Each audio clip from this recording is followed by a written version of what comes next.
마가복음. 이 책은 예수님의 생애에 대한 최초의 기록 중 하나로서 초기 전통에 따르면 그리스도인 저자이며 요한이라고도 불리는 마가와 관련이 있습니다. 그는 바울의 동료이자 베드로의 가까운 동역자였는데 실제로 초대교회 교부였던 파피아스는 마가가 베드로가 보고 들은 기억을 모아 이 책을 기록했다고 말합니다. 그러나 마가는 들은 것들을 무작위로 갖다 붙인 게 아니라 신중하게 예수님의 이야기를 구성했습니다. 마가는 책의 서두에서 예수님에 대해 이렇게 선포합니다. 하나님의 아들 예수 그리스도의 복음의 시작이라. 흥미롭게도 마가는 오직 이 부분에서만 자기 생각을 밝히는데요. 책의 나머지 부분에서는 오로지 예수님의 행적과 말씀, 그리고 그분에 대한 사람들의 반응을 우리에게 보여주고자 하죠. 마가는 예수님의 이야기를 세 막의 드라마로 구성합니다. 1막의 배경은 갈릴리, 3막은 예루살렘, 그리고 2막은 갈릴리에서 예루살렘으로 가는 길에 예수님을 비추는데요. 각기 반복되는 주제에 초점을 맞춥니다. 먼저 1막에서는 모두가 예수님을 보고 매우 놀라 그분이 누구신지 궁금해하고, 2막은 제자들이 예수님이 메시아라는 의미를 이해하지 못하는 모습을 보여주며 3막에서 우리는 예수님이 어떻게 메시아 왕이 되시는지에 관한 놀라운 역설을 보게 됩니다. 자, 이제부터 자세히 살펴봅시다. 도입절 이후 마가는 옛 선지자 이사야와 말라기의 말을 인용해 하나님이 이스라엘에 사자를 보내 그분이 왕으로 오셔서 당신의 백성을 구원하실 때를 준비시키실 것을 선포합니다. 이어 마가는 그 사자가 세례 요한임을 알리고 하나님의 등장이 기대되는 바로 그 순간 예수님을 소개합니다. 예수님이 등장하시자 하늘이 열리고 성령이 그에게 임하시며 하나님은 너는 내 사랑하는 아들이라고 말씀하시죠. 다음으로 마가는 핵심이 되는 예수님의 가르침을 요약해서 들려줍니다. 그분은 갈릴리를 다니시며 하나님 나라가 가까이 왔다는 복음을 선포하십니다. 예수님은 구약에서 이야기하는 세상을 구원하기 위한 하나님의 작전을 진척시키시죠. 하나님은 예수님을 통해 그분의 통치를 회복하십니다. 악을 대적해 물리치고 그 지배하에 살던 우리가 예수님을 믿음으로써 하나님의 통치 아래 거하도록 초대하시는 것이죠. 여기서부터 마가는 여러 이야기를 통해 이 땅에 하나님 나라가 임하게 하시는 예수님의 권능을 보여줍니다. 그분은 두루 다니며 몸이 아프고 망가졌거나 악한 영에 억눌린 자들을 치유하시며 심지어 유대인들이 오직 하나님만 하실 권리가 있다고 믿었던 죄사함을 행하십니다. 예수님의 이런 행동은 다양한 반응을 자아내는데요. 어떤 이들은 그분을 따르는 제자가 되고 어떤 이들은 이해할 바를 알지 못하고 또 다른 이들, 특히 이스라엘 지도자들은 그분이 신성을 모독하고 귀신의 힘으로 일한다며 예수님을 완강히 거부합니다. 그러나 예수님은 이러한 반응에 놀라지 않고 오히려 이 점에 주목하시죠. 4장에서 마가는 숨기고 감추인 하나님 나라의 비밀에 대한 예수님의 여러 비유를 소개합니다. 예수님은 그의 말씀은 네 종류의 땅에 떨어진 씨와 같다고 하십니다. 덜어는 잘 받아들이고 덜어는 못 받아들이죠. 또는 아주 작은 겨자씨와도 같습니다. 보잘것없어 보여도 후에 크게 자라 모두를 놀라게 하죠. 예수님의 요지는 그분이 하나님 나라가 임하게 하시는 진짜 메시아시지만 사람들의 기대와는 다른 모습이라는 겁니다. 이렇게 예수님에 대한 혼란은 점점 커지고 이는 마가가 1막 끝에서 강조하는 핵심과 연결됩니다. 바로 제자들조차 혼란스러워했다는 것이죠. 그들마저도 예수님이 정말 누구신지 알지 못합니다. 이어지는 2막은 매우 중요한 대화로 시작됩니다. 예수님은 제자들을 데려다 물으십니다. 너희는 나를 누구라 하느냐? 이에 베드로가 대답합니다. 주는 메시아이십니다.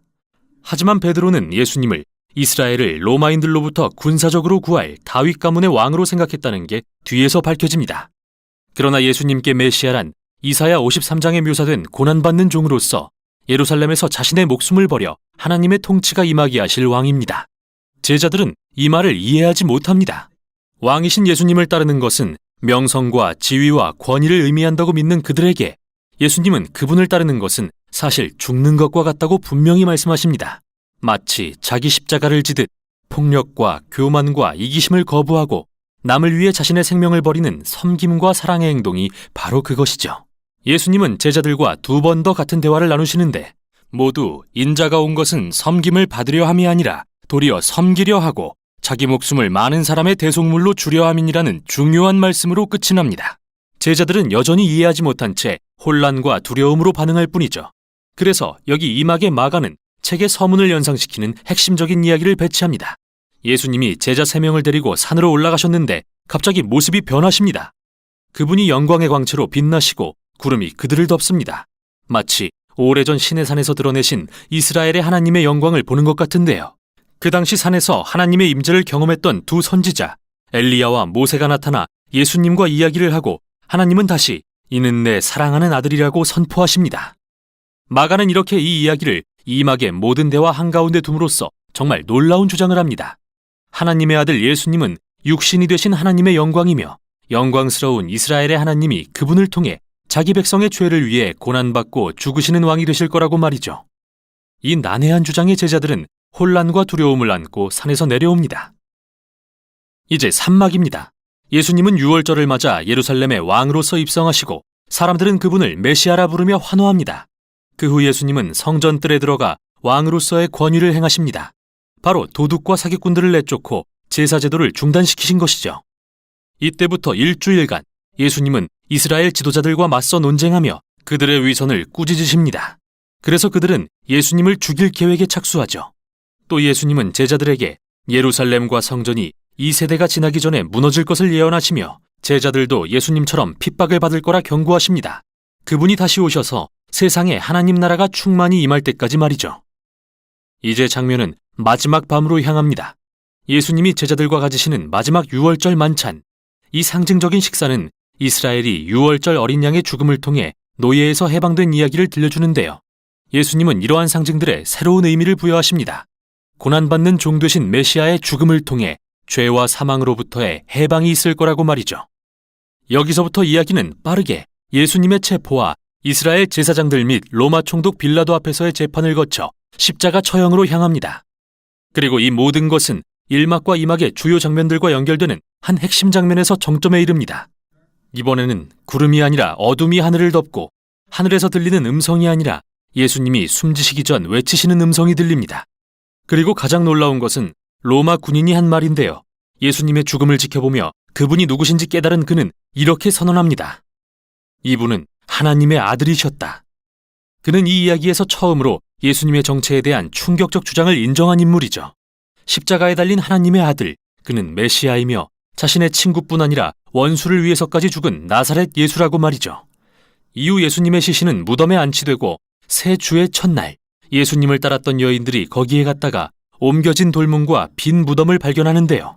그때 한 천사가 나타나 그는 죽음에서 부활하셨고 여기 계시지 않다고 알려주더니 가서 다른 제자들에게 예수님이 살아계신다는 기쁜 소식과 갈릴리에서 그들을 만나실 것을 전하라 명합니다. 겁에 잔뜩 질린 여인들. 마가는 그들이 몹시 놀라 떨며 무덤에서 도망하고 무서워 아무에게 아무 말도 하지 못하였다고 합니다. 그리고 책이 이렇게 끝나버리죠. 마치 2막과 1막 끝에서 제자들이 보인 두려움과 혼란을 보는 것 같습니다. 그런데 여러분의 성경을 보면 마가복음 끝에 예수님이 나타나셔서 제자들에게 말씀하시는 내용이 더 있는데 이 부분은 원래 이 책에 포함되지 않은 내용이라는 각주가 덧붙여져 있습니다.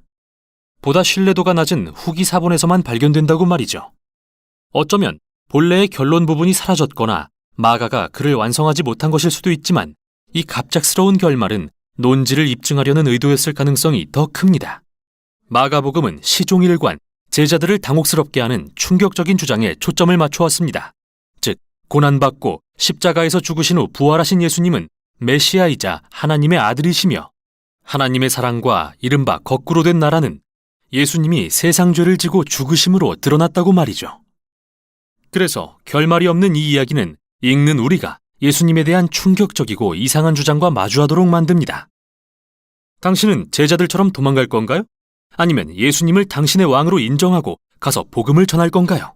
그 답은 당신만이 알 것입니다. 이게 바로 마가복음이 전하는 내용입니다.